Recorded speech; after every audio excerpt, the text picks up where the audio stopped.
Michael Hernandez here, MLH Media. We are here, LFA 213, with the newly minted main event. Kind of made the same comment earlier with Isaac, man, but it's been an absolutely crazy week over here. Yeah. And like how you stated, 2 years away from the cage. How was that to kind of have this whole process, be involved with that, 2-year layoff? Yeah, it was really great. I'm really appreciative for the opportunity.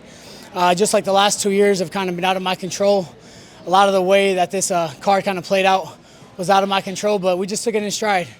There's a saying by Marcus Aurelius, if you can't do this, you do that. So the only thing you can control is the controllables within your grasp, right? Like, we were co-main event, the main event fell out.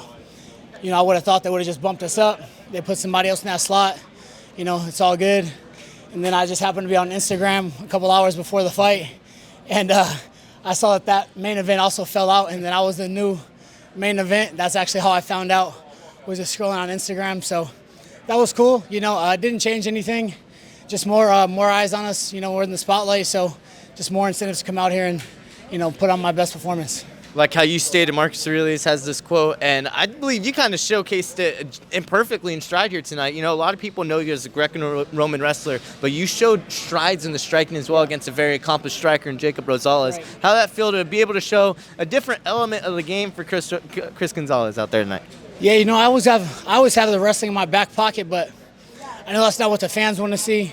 That's not what the UFC wants to see.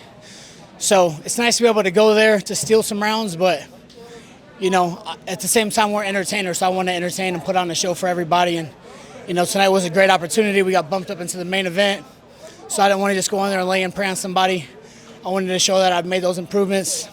I'm down to get down, and we were able to showcase a little bit of everything tonight.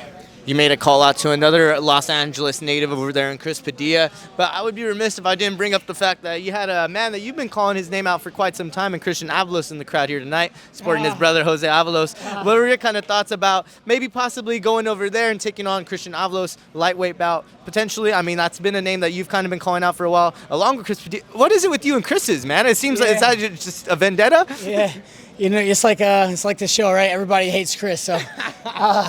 No, I think Avalos is kind of a bitch, honestly. I've been calling him out for a couple of years. He's been ducking me. He blocked me on Instagram. He had a couple of fights ago at A1. I think he actually lost. He got gifted a defense of that title.